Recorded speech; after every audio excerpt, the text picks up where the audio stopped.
Bismillah. Assalamu alaikum wa rahmatullahi wa barakatuh. Louange à Allah, celui qui donne à profusion et qui offre énormément de ses largesses.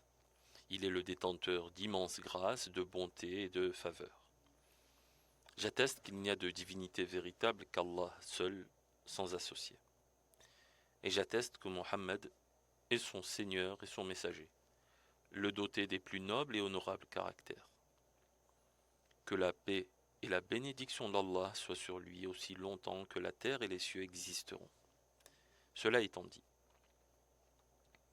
chers auditeurs, la présidence générale des affaires de la mosquée sacrée Al-Haram et la mosquée prophétique vous accueillent en direct depuis son studio de diffusion. Le projet du serviteur des deux mosquées sacrées pour la traduction simultanée du sermon du jour de Arafat et des sermons des deux saintes mosquées a l'honneur de vous présenter son programme quotidien qui sera diffusé à partir de 10h30 via les ondes FM et la plateforme Manarat al-Haramain.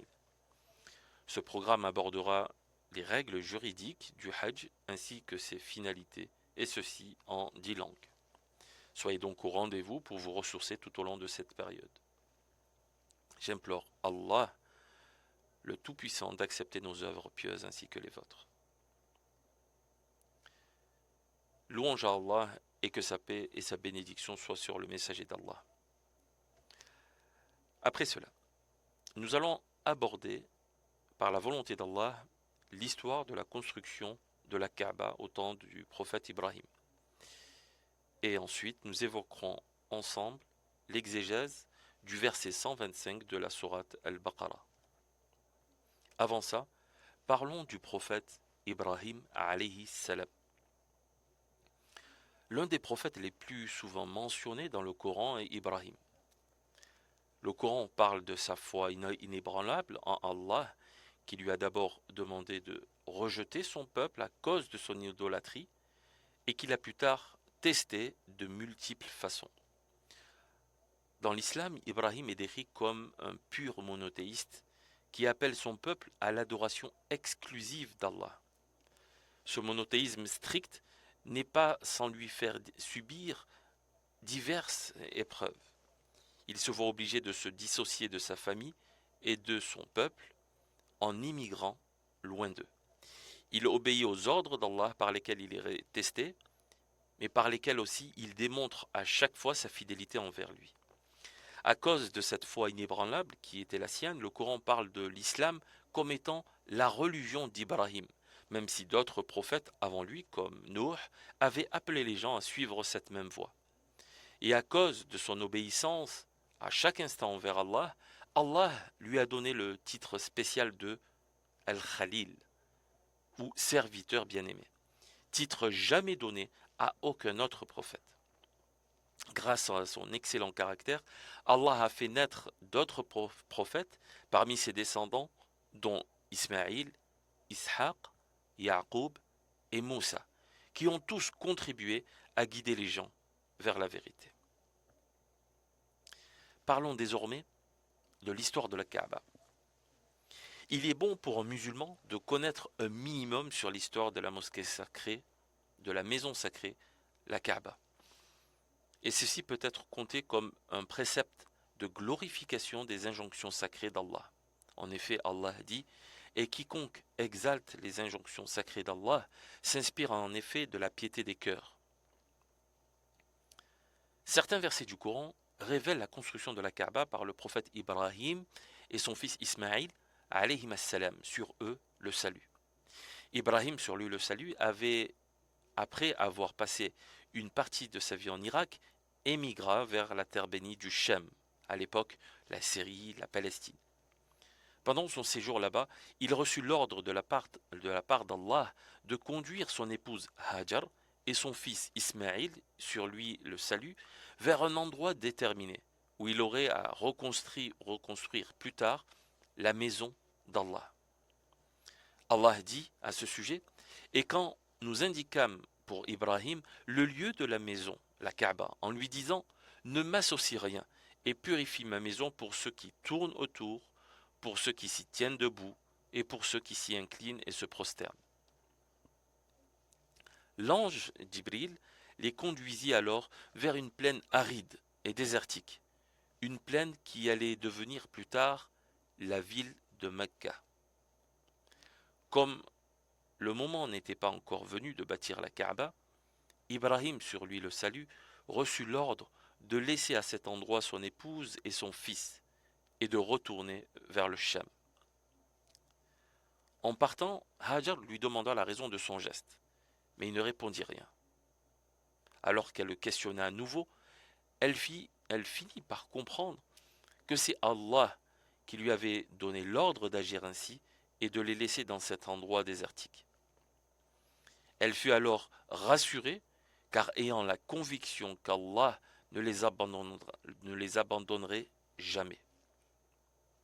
Ibrahim, sur lui le salut, s'éloigna donc. Puis, lorsqu'il fut hors de portée de leur regard, il se retourna dans leur direction et fit les invocations suivantes, qui sont reprises d'ailleurs dans le Coran. Allah dit, et rappelle-toi quand Ibrahim dit, ô mon Seigneur, fais de cette cité un lieu sûr, et préserve-moi ainsi que mes enfants de l'adoration des idoles. Ô mon Seigneur, les idoles ont égaré beaucoup de gens. Quiconque me suit est des miens. Quant à celui qui me désobéit, c'est toi le pardonneur, le très miséricordieux. Ô Seigneur, j'ai établi une partie de ma descendance dans une vallée sans agriculture, près de ta maison sacrée, Al-Kaaba. Ô notre Seigneur, afin qu'ils accomplissent la prière.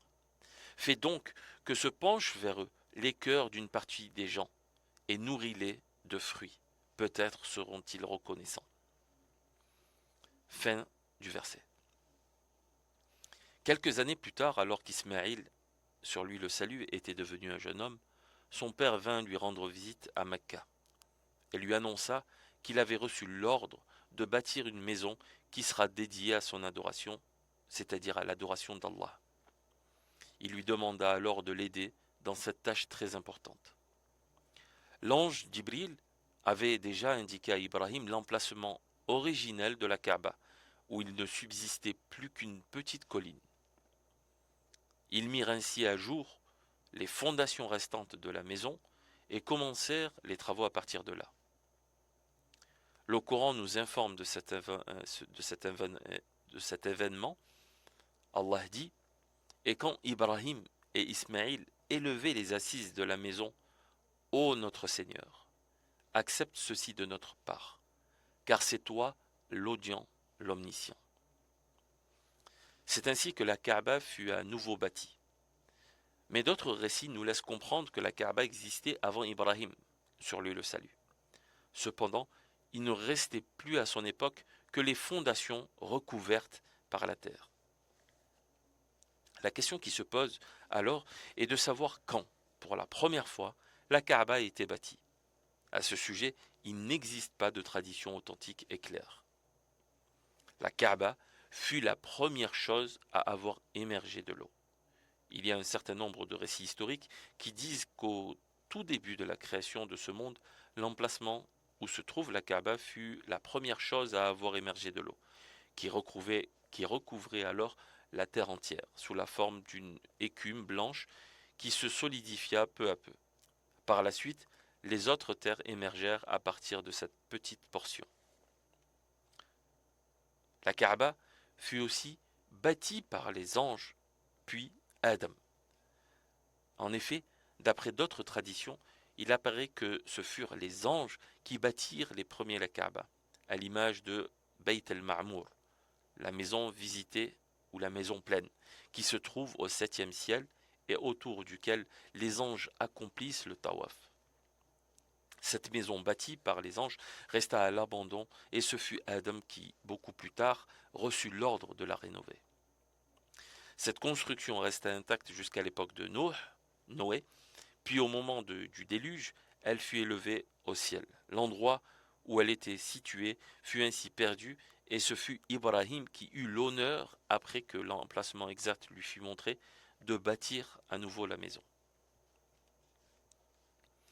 Sachez qu'à cet endroit, Ibrahim invoqua son Seigneur. En effet, la construction d'un sanctuaire pour les générations futures était l'une des meilleures adorations que ces hommes pouvaient accomplir.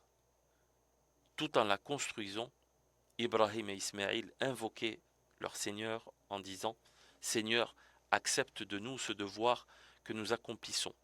Tu es certes celui qui entend tout, tu es l'omniscient, notre Seigneur. Fais de nous des musulmans soumis à toi, et de notre progéniture une nation musulmane soumise à toi. Apprends-nous les rites que nous devons observer, et accepte notre repentir. C'est toi seul qui accueilles le repentir, car tu es le Seigneur, le miséricordieux. » Dans un autre verset, Allah dit « Et quand Ibrahim supplia, Seigneur, fais de cette cité un asile de paix, et nourris de fruits ses habitants qui croient en Allah et au jour dernier. » Ibrahim pria également Allah de faire naître un prophète parmi la descendance d'Ismaïl, laquelle allait peupler cette contrée, la Mecque, comme la descendance d'Ishaq allait peupler le pays de Canaan. Allah dit, Seigneur, envoie parmi eux un messager qui sera des leurs, qui leur récitera tes révélations, leur enseignera le livre et la sagesse, et les purifiera. Certes, c'est toi le puissant, le sage. La prière d'Ibrahim pour un prophète issu de la descendance d'Ismaïl se réalisa plusieurs milliers d'années plus tard, quand Allah fit de Mohammed un prophète. Et comme la Kaaba à la Mecque avait été choisie par Allah pour être un sanctuaire pour toute l'humanité, de même le prophète Mohammed de la Mecque fut envoyé à l'humanité tout entière. La construction de ce sanctuaire destiné à toute l'humanité sans distinction de race, de nationalité ou de couleur, afin qu'elle adore le seul et unique Dieu, fut une apogée dans la vie d'Ibrahim. Après l'établissement de la Kaaba, il savait qu'Allah, celui-là même qu'il implorait en prière et pour lequel il avait fait de nombreux et éprouvants sacrifices, serait adoré pour toujours sans qu'aucune autre divinité lui soit associée. C'était le plus grand service qu'il pouvait rendre à l'humanité. Évoquons maintenant l'exégèse du verset 125 de la sourate Al-Baqarah. Allah dit « Et rappelle-toi quand nous fîmes de la maison un lieu de visite et un asile pour les gens. Adoptez donc pour lieu de prière ce lieu où Ibrahim se tint debout. Et nous confiâmes Ibrahim et à Ismaïl ceci, purifiez ma maison pour ceux qui tournent autour et y font retraite spirituelle, s'y inclinent et s'y prosternent. » Allah exalté soit-il a fait de cette maison un lieu que les gens visitent et dont ils ne se lassent jamais. Aussitôt qu'ils le quittent, ils sont pris par l'envie d'y retourner.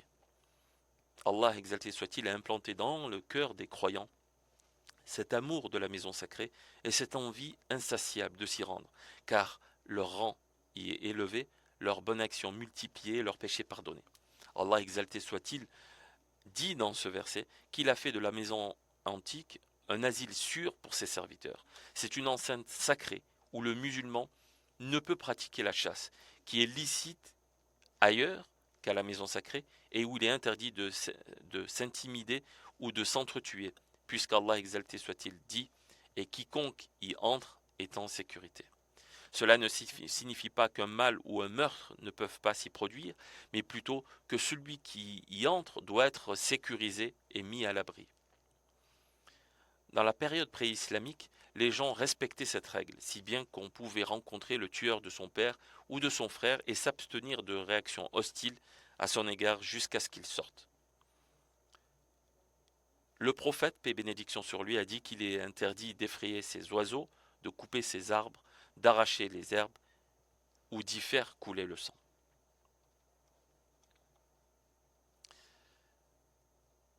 Nous implorons Allah, exalté soit-il, de guider les musulmans aux quatre coins du monde, de remettre leur cœur et leurs œuvres sur la bonne voie,